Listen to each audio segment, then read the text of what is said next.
আসসালামু আলাইকুম। শুভ অপরাহ্ন সবাইকে। জেনেসিসের আউটলাইয়ের পক্ষ থেকে স্বাগতম। আমি ডাক্তার সাদ্দাম। আমি বর্তমানে ফেসবিতে আছি, বাংলাদেশ মেডিকেল ইউনিভার্সিটিতে, আর পাশাপাশি পেসিস ক্যান্ডিডেট। আজকে আমাদের যে important session, MRC part 1 part 2 কি সেম প্রিপারেশন নাকি possible or not, this the question, billion dollar of question. আর খুব ইম্পর্টেন্ট কোশ্চেন। কারণ হচ্ছে আমাদের একটা মিথ থাকে যে পার্ট 1 পার্ট 2 প্রিপারেশন হয়তো একটু ডিফারেন্ট, যার কারণে অনেকে, যেহেতু আমার সিভি 3টা পার্ট আছে, পার্ট 1 পার্ট 2 পেসেস, সেক্ষেত্রে আমাদের এই লং জার্নিটা কিভাবে আমি আগাবো, আমার এই জার্নিটাকে সহজ করার কোনো ওয়ে আছে কিনা। জি, আপনাদের এই কথা চিন্তা ভাবনা করে যে আজকে আপনাদেরকে আমি, যে আপনাদের মিথ থাকে যে আসলে অ্যাকচুয়ালি প্রিপারেশন পসিবল কি পসিবল নয়, সেই জিনিসটা আমি জানাবো। এটা হচ্ছে অ্যাকচুয়ালি এমআরসি পার্ট 1 পার্ট 2 এর জন্য প্রিপারেশন কমপ্লিটলি সেম না, বাট ডিফারেন্টও না। কারণ অলমোস্ট, আমরা বলি অলমোস্ট 75%ই আমাদের কি হয়, ওভারল্যাপ হয়। কেন হয়? এটা থিওরিটিক্যাল এক্সাম, রাইট? থিওরিতে যদি এক্সাম হয় পার্ট 1 পার্ট 2, পার্ট 1 এর যে পার্টটা হয় সেখানে বেসিক্যালি আপনার বেসিক যে ডিফারেন্সটা, এটা হচ্ছে এখানে আপনার থিওরি প্লাস হচ্ছে important investigation, diagnosis and management আসে। পার্ট 2 সেম, কারণ সেখানে আমরা জানি নাইস কিছু ইউকের যে এক্সামগুলো হয় রয়্যাল কলেজের, সবগুলো গাইডলাইন ডিপেন্ডেন্ট। আপনি step wise protocol, step wise management, প্রত্যেকটা পেশেন্ট ম্যানেজ করার জন্য আপনাকে স্টেপ ফলো করা লাগবে। সেক্ষেত্রে আমাদের সবাইকে প্রথমেই গাইডলাইনগুলো পড়া লাগায়। তো গাইডলাইন তো যার চেঞ্জ খুব কম হয়, যে চেঞ্জটা হয় সেটা আপনি আবার জেনে যাবেন। So guideline management, same disease, এবং মোটামুটি মোরলেস কাছাকাছি প্রিপারেশন। এখন আমাদের যে প্রবলেমটা হয়, কারণ যেই সাবজেক্টগুলো আমরা পার্ট 1 দিই, সিমিলার সাবজেক্ট পার্ট 2 তে দিতে থাকি, যেমন কার্ডিও, রেসপিরেটরি, অ্যান্ড্রোকাইন, এগুলো আমাদের পার্ট 1 এর জন্য। আর আমাদের যে জিনিসগুলো শিখি আমরা বেসিক্যালি প্যাথোফিজিওলজি, ডিজিজ মেকানিজম, এই কোশ্চেনগুলো খুব পরীক্ষা আসে, খুব কম আসে। But diagnostic criteria, red flag sign, first line second line drug, guideline, এগুলো সব কমনলি পরীক্ষা এসে থাকে। ঠিক আছে? সো এইগুলো কিন্তু প্রত্যেক ডিজিজের সেম। সো আমি যদি একটা ডিজিজ পড়ি, সে ফর এক্সাম্পল আমি বললাম এডিসন ডিজিজ, রাইট? এটা তুমি কি শিখলাম? এক নম্বর হচ্ছে ডায়াগনস্টিক ক্রাইটেরিয়া। কি ক্রাইটেরিয়া আছে আমাদের? একটা হচ্ছে ক্লাসিক্যাল ট্রায়াড আছে একটা। ক্লাসিক্যাল ট্রায়াডের মধ্যে কি কি থাকতে পারে? Patient having feature of hyper pigmentation and usual dizziness or usual drop, patient having weakness, ঠিক আছে, পেশেন্ট হ্যাভিং ওয়েট লস। তাহলে fatigue, weakness, postural drop, dizziness, weight loss, hyper pigmentation, this is the classical triad of Addison disease. ঠিক আছে, শিখলাম আমি। সবার জন্য universal, for part 1 part 2 জন্য। সেকেন্ড আসে, তো এটা পার্ট 1 পরীক্ষা হয়, তাহলে পরীক্ষা যেটা আসবে সেটা হচ্ছে what is your most important investigation, সেটা হচ্ছে অ্যাসিস্ট্যান্ট। যদি এটা পার্ট 2 তে আসে, what is your management plan, IV, hydrocortisone. Okay, this is the difference. আর যখন আপনি শিখবেন মেডিসিনের কিছু ক্লাসিক্যাল ফিচার শিখবেন, ইনভেস্ট শিখবেন, ম্যানেজমেন্ট শিখবেন, পার্ট 1 কিন্তু আপনি শিখবেন সবগুলো জিনিসই। বাট এটার বেসিক ডিফারেন্সটা হচ্ছে পার্ট 1 আপনার ডায়াগনস্টিক ইনভেস্টিগেশন আসে, পার্ট 2 তে ট্রিটমেন্ট আসে। সো আপনার কি এক্সট্রা কিছু ভালো লাগতেছে? নো।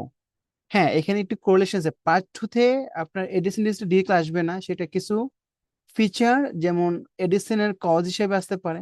যেমন ধরেন এডিসিনের মোস্ট কমন কজ হচ্ছে অটোইমিউন, এক নাম্বার। 2 নম্বর হচ্ছে ইনফেক্টিভ। 3 নম্বর হচ্ছে ইনফ্লামেটরি। 4 নম্বর হচ্ছে মেলিগনেন্সি। ঠিক আছে, এই হলো আমার এডিসিনের মোটামুটি কজ। তাহলে ইনফেক্টিভ, ইনফ্লামেটরি, মেলিগনেন্সি, আর ইনফিল্ট্রেটিভ ডিসঅর্ডার আছে কিছু, হ্যাঁ, সাইকোডোসিস আছে, হিমোক্রোমোটোসিস আছে কমনলি। সো এই ডিজিজগুলো কমনলি পরীক্ষা এসে থাকে। ঠিক আছে, সো এটা, সে ফর এক্সাম্পল পার্ট 2 তে যদি পরীক্ষায় কোশ্চেনটা হয়, তাহলে একটা পেশেন্টের history of the lung cancer ছিল, patient present with hyperkalemia, low sodium, metabolic acidosis, তোমার ডায়াগনোস কি? Lung cancer that marriages to the adrenal gland. আর পার্টনের জন্য এটা একদম সোজা সাপটা ওইতে আসবে, একদম ইজি ভাবে আসবে। দিস আর ডিফারেন্স বললাম আমরা। তারপরে আমরা আসি, তাহলে পার্টন বেসিক্যালি হচ্ছে আমাদের আপনার নলেজ বেসড যে থিওরিটা আপনি আপনার এমবিবিএস লাইফে মেডিসিনের কেরিয়ার করার জন্য শিখলেন, সেটা হচ্ছে আপনার পার্টনের নলেজ বেসটা। এটা সিঙ্গেল স্টেপ ম্যানেজমেন্ট। যেমন আপনার ডিগ্রি আসবে ডায়াগনোসিস কি, ইনভেস্টিগেশন পরীক্ষা কিভাবে আসে, এগুলো হচ্ছে আমার পরীক্ষার কোশ্চেন। এটা সিঙ্গেল স্টেপ। বাট পার্ট টুটা হচ্ছে আপনার রিয়েল লাইফ সিনারিও, যেটা আপনি ওয়ার্ড ম্যানেজমেন্ট শুরু করবেন। একটা ডিজিজ শিখলেন, বাট এই ডিজিজের সাথে অ্যাসোসিয়েশন কি কি থাকতে পারে, এবং আপনি মাল্টি স্টেপ ম্যানেজমেন্ট, মানে একটা ডিজিজ শুধু আপনি শুধু এই ক্ষেত্রে শুধু এডিসিন ম্যানেজ করলে হবে না, এডিসিনের পাশাপাশি প্রাইমারি ম্যানেজমেন্ট করা লাগবে। যেমন ধরেন ইটস ডিউ টু হিস্টোপ্লাজমোসিস, তাহলে আপনি এডিসিন ম্যানেজ করলেন, সাথে পাশাপাশি হিস্টোপ্লাজমিক ট্রিটমেন্ট জানা লাগবে, ইট্রাকোনাজল। এই হলো পার্ট টু এর সিনারিওটা, that is a multi step management. সবচেয়ে নোটেবল যে ডিফারেন্সটা সেটা হচ্ছে ইমেজিং। ইমেজিং এর ডিফারেন্সটা কিরকম, সেটা হচ্ছে আপনার 70% তো আমরা বললাম অলরেডি অবলভ করে, আর 30% যেটা বাকি রয়েছে, 30% সেটা বেসিক্যালি হচ্ছে আমাদের ইমেজ বেসড এক্সাম। হ্যাঁ, ইমেজ থেকে আসে। কি কি ইমেজ আসতে পারে পরীক্ষার জন্য? এটা হতে পারে neuro imaging, CT scan MRI of the brain, it may be ECG, X ray, ultrasonography, endoscopy, or is a x-ray of the any part of the body, especially rheumatological x-ray গুলা পরীক্ষার জন্য খুবই ইম্পর্টেন্ট। কিছু endocrine ডিজিজের কিছু imaging পাওয়া যায় সেগুলা। তো আপনি হচ্ছে দেখেন, একটা ডিজিজ পড়লেন, সে ফার্স্টে আপনি শিখার পরে তার ফিচার, ডায়াগনোসিস, তার important investigation finding, this is the important thing for part two. ঠিক আছে, ফাইন্ডিংটা আপনি মুখস্থ করতে হবে, জানতে হবে, তাহলে পার্ট টু আপনার ইজি হবে। অ্যান্ড ম্যানেজমেন্ট, আপনি একই জিনিস দুইবার শিখতেছেন, ব্যাপারটা হচ্ছে ওরকম টাইপের যে পার্ট ওয়ানে আপনি যা পড়তেছেন পার্ট টু সেম পড়তেছেন, জাস্ট আপনি যদি গুগলে একটু নাড়াচাড়া করেন যে ইমেজ গুলো শিখতে পারেন, তাহলে আপনার মোটামুটি পার্ট টু কভার হয়ে যাবে। দিস ইজ ইম্পর্টেন্ট থিং যে part one part two preparation almost similar, exception আমরা বললাম। সো আমাদের পার্ট ওয়ান পার্ট টু এর জন্য যে প্রিপারেশন গুলা, সেটার মধ্যে হচ্ছে আমরা বেসিক্যালি যে বইটা পড়ে অভ্যস্ত সেটা হচ্ছে পাস মেডিসিন।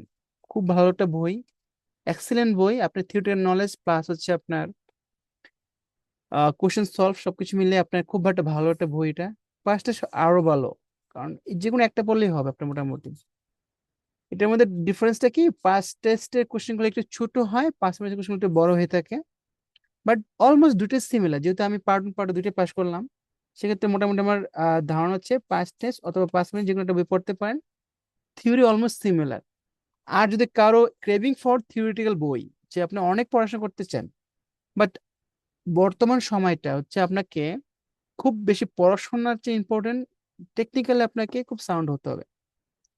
যেমন খালেদ আল মাগরাবি যে বইটা বাজারে আছে, নোটস নোটস নামে, সেই বইটা কিন্তু পরীক্ষার জন্য খুব একটা ভালো বই, এবং এটা কিন্তু পড়তে পারলে আপনাকে পাস্ট কেউ ঠেকাতে পারবে না। বাট প্রবলেমটা হচ্ছে এখানে পার্ট ওয়ান পার্ট টু সব একসাথে দেওয়া আছে। সেই জন্য কি হয়, পার্ট ওয়ান পার্ট টু যদি আপনি আলাদা না করতে পারেন, তখন কিন্তু পরীক্ষা পাস করা রিস্কি হয়ে যায়। কারণ আপনি সব পড়তে গেলে পরীক্ষার সময় ইজি গুলো ভুল করার সম্ভাবনা থাকে। সেই জন্য আমাদের যারা আমরা জেনেসিসে কাজ করে থাকি, যাদের পড়িয়ে থাকি, আমরা কিন্তু আপনাদেরকে part one part two specific differentiate জিনিসগুলো আমরা বলে দিব। পরীক্ষা ওরিয়েন্টেড ভাবে আমরা বেসিক্যালি পড়িয়ে থাকি। সো আপনাদের মোটামুটি এই হচ্ছে আমাদের part one part two basic difference.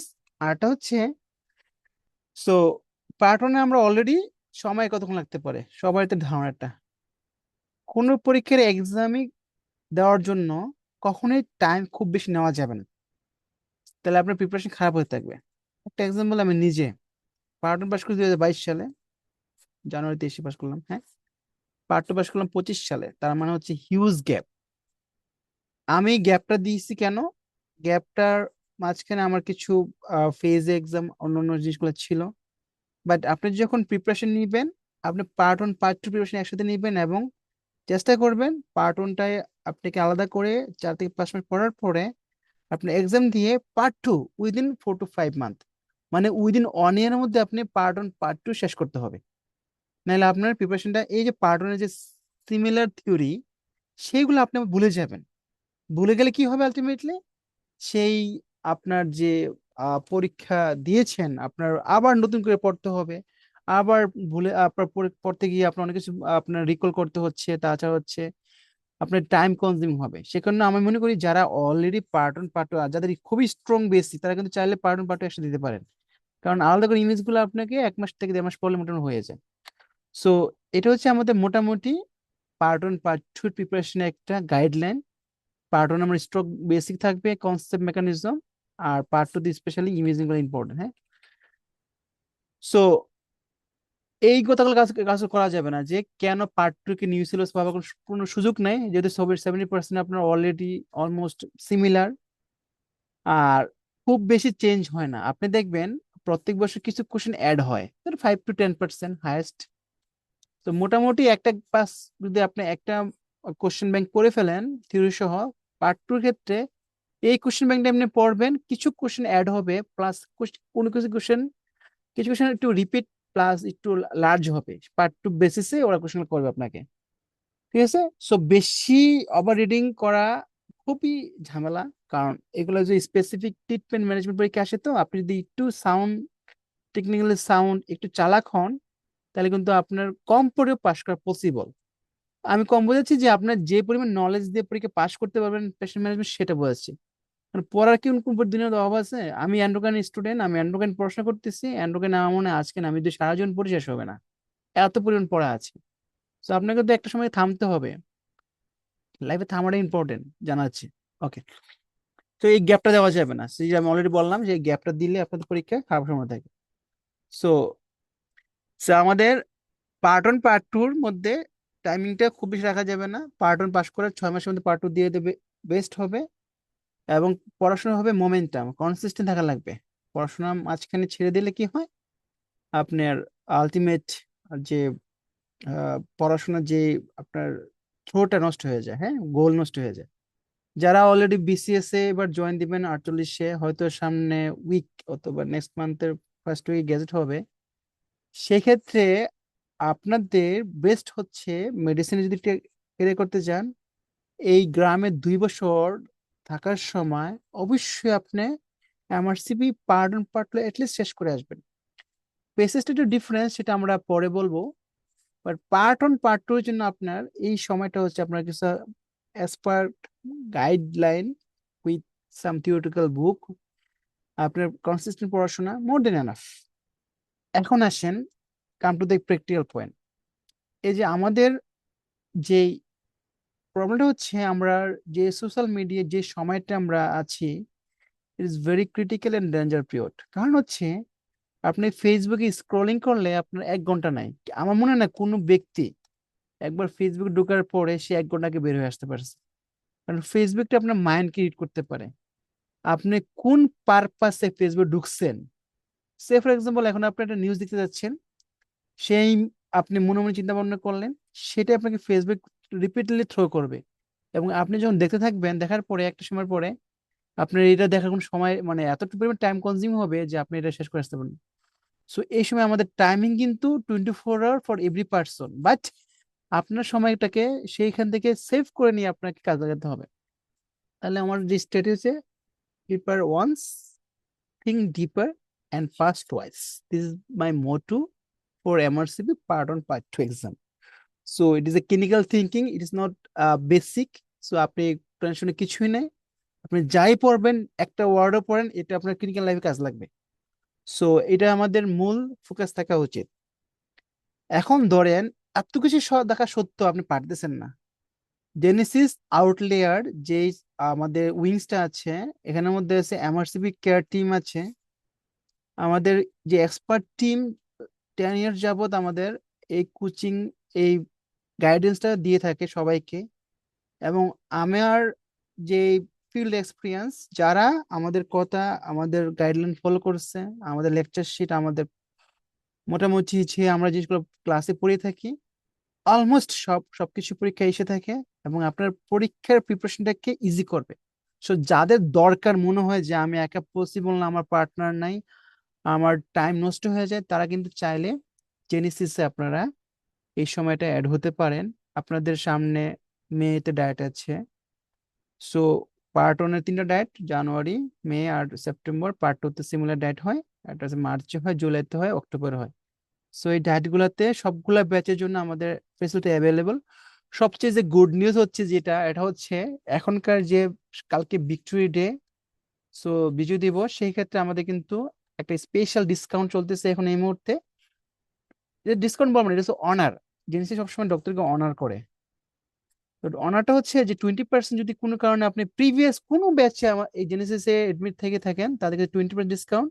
আর একেবারে নতুন, আপনি সামনে ইন্টার্নি করতেছেন অথবা করবেন, অথবা আপনার কোনো কারণে আপনি এখন ফ্রি আছেন, একেবারে কোথাও কোনো কোচিং ইনভলভ হয় না, কখনো কোনো ক্লাস করেন না, তাদের কিন্তু 50% ডিসকাউন্ট আছে। This huge amount, but is the honour for you. আপনাদেরকে এনকারেজ করি যে আপনারা অ্যাটলিস্ট পোস্ট গ্রাজুয়েশন, যে আপনার স্বপ্ন, আপনার যে লালিতের স্বপ্নটা যে পূরণ করার জন্য জেনেসিস সবসময় আপনাদের পাশে আসে। এই মুহূর্তে সবচেয়ে স্পেশাল হচ্ছে আপনাদের জন্য একটা স্পেশাল অনার করা হবে। সো আমাদের জেনেসিসের সাথে থাকুন এবং আশা করি আপনারা এখান থেকে উপকৃত হবেন। সো যদি ফার্দার কোনো কোশ্চেন থাকে আপনাদের রিগার্ডিং এমআরসিপি রিলেটেড, আমার আমরা জেনেসিসের দোতলায় আমাদের অফিস, সেখানে কাটা বনে বসতে আমরা থাকি সবসময়, আপনারা আসতে পারেন, অত হোয়াটসঅ্যাপ আমাকে নক করতে পারেন। ইনশাল্লাহ আপনাদের আহ উপকার হয় সেরকম ধরনের পদক্ষেপ আমরা নিব ইনশাল্লাহ। সবাই ভালো থাকবেন। There is a important quotation from Robbins, Anthony Robbins এটা বলেছে, it is your moments of decision that you destination is shaped. আজকে যদি আপনি ডিসিশন নেন, কালকে ডেস্টিনেশন আপনাকে ফাইনাল করবে। আপনি হেজিটেশন করতেছেন যে আপনি পরীক্ষা দিবেন কি দিবেন না, সো এই হেজিটেশন কিন্তু আপনি বেরিয়ে আসতে হবে। আপনাকে এই প্রিপারেশন একবার শুরু করেন, এই একটা সময় পরে, আজ থেকে 10 বছর পরে সেটার ফলাফল অবশ্যই আপনি পাবেন। কারণ কোনো কিছু লাইফে বিফলে যায় না, অ্যাটলিস্ট পরিশ্রম বিফলে যায় না, হ্যাঁ। So this is the important thing. সবাই যুক্ত থাকার সবাইকে ধন্যবাদ, থ্যাংক ইউ সো মাচ। ইনশাল্লাহ আশা করি আপনাদের সাথে দেখা হবে পরবর্তী কোনো লাইভে। আর যারা এমআরসিপিতে ইউনিভার্সিটি নিয়ে এডমিট হতে চান, so this is the best time. আমাদের যে স্পেশাল অনারটা, সেটা আপনাদের জন্য 17 ডিসেম্বর পর্যন্ত অ্যাভেলেবেল আছে। সো আপনারা যদি মনে করেন আপনাদের জন্য এই জিনিসটা খুবই উপকার হবে এবং আপনাদের দরকার, আপনারা ইনশাল্লাহ জেনে সিগন্যাল করতে পারেন। সবাইকে থ্যাংক ইউ সো মাচ, ভালো থাকবেন, আসসালামু আলাইকুম।